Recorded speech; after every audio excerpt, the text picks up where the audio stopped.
we all need a little boost from time to time. For me, it's usually espresso. And it's multiple times a day rather than from time to time, if I'm being very honest.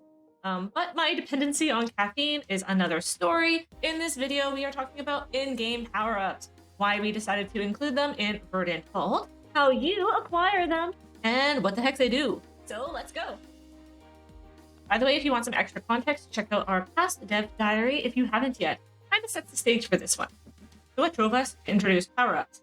We have like 4 main reasons why we went this route. So first, to give players a sense of hope in desperate situations. Hope is one of our core themes in Verdant Vault after all. Second is to introduce randomness to the core gameplay. It provides some uncertainty, heightened tension, a lot of good stuff that just makes the player experience feel a bit more well-rounded. Third, it heightens the risk-reward trade-offs and considerations. So this is actually threefold. Well, we got lots of finger numbers going on in this episode. So the first fold in this threefold thing. Do you try to fell an enemy with the hope that it'll drop a power up? You have to go out of your way to actually attack an enemy, right? Next, after felling that enemy, do you sacrifice your movement to pursue that drop, or GTFO? Because in Verdant Vault, the situation escalates over time. Also, one of your core objectives is to just move through the vault to get on to the next room, dive deeper into the dungeon. You don't have to kill all the enemies. If you're lingering around, are you going to be drawing more attention to yourself? You will be. Because other enemies are still in the room, so you have to think about going after that drop or...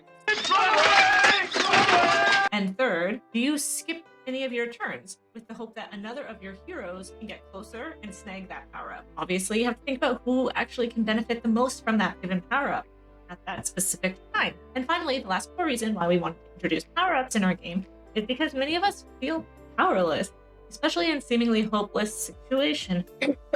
Climate catastrophe. So once more, we're tying into our core themes of Verdant Vault and what we really want to accomplish with this game beyond just having a fun game to play. And this time, we're touching on those feelings that accompany eco-grief. We want to provide our players with the opportunity to snag a power-up and just weasel their way out of a tight situation. It just simply makes you feel good. It also lends players a sense of agency and control.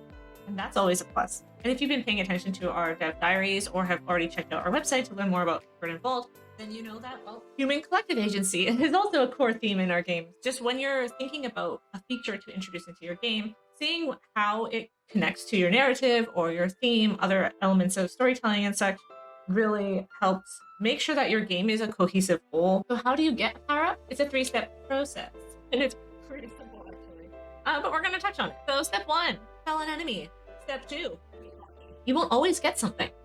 And step 3, move to the tile that the power-up is on and pick the damn thing up. That's how you acquire its power. Picking up a thing. Going to the thing and picking up the thing. By the way, if you're enjoying this video and the insider power-up it's bestowing on you, please give this video a like and subscribe to the channel, hit the notification bell. It means a lot to us and how we can keep going and producing these dev diaries. So what do power-ups in Verdant Vault actually do? Well, at present, there are 4 types. We have a health power-up. Pretty self-explanatory. You heal HP when you pick it up. This one resets all ability cooldowns when you pick it up. Provides some unique play opportunities in the sense that you can plan your expenditure of a certain ability, especially those with long cooldowns, such as invulnerability for the tank archetype hero. So for instance, you could pop that ability, do your thing, and then immediately snag that reset cooldown power up to, well, reset your cooldowns. This cooldown reset can really save your butt in a tight situation and give you an upper hand in combat. Next, we have an attack power up. Pretty self-explanatory, I think. When you pick up this red ball, you will deal more damage until the end of your next turn. Pretty classic power up, but still powerful. And last, we have a movement related power up. So if you pick up this orange ball, you can move up to 5 extra tiles this turn and next. So keep in mind that these are all very simple versions of a power-up, and that's intentional. Because we are still in this prototyping stage of the game, we are not getting into the nitty-gritty details. We are just looking at how do certain types of power-ups impact the player experience and how much fun we're having. Furthermore, by keeping these power-ups simple, we allow complexity to come from how the player actually chooses to use them. If you love power-ups as much as we do and want to know when we introduce more or even playtest our early builds and give suggestions on new power-ups that we should include, please check out our Patreon.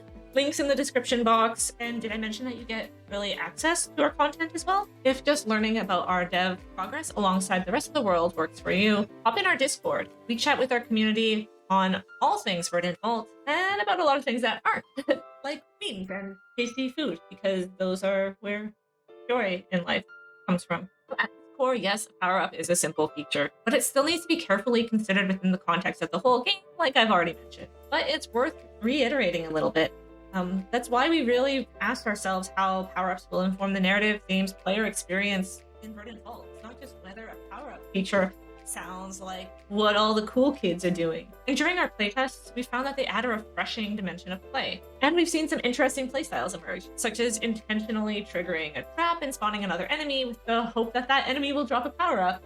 That is a bold move and not one that I really take. Anyhow, that's all for today. Thanks so much for watching, and I will catch you next month for another Dev Diary.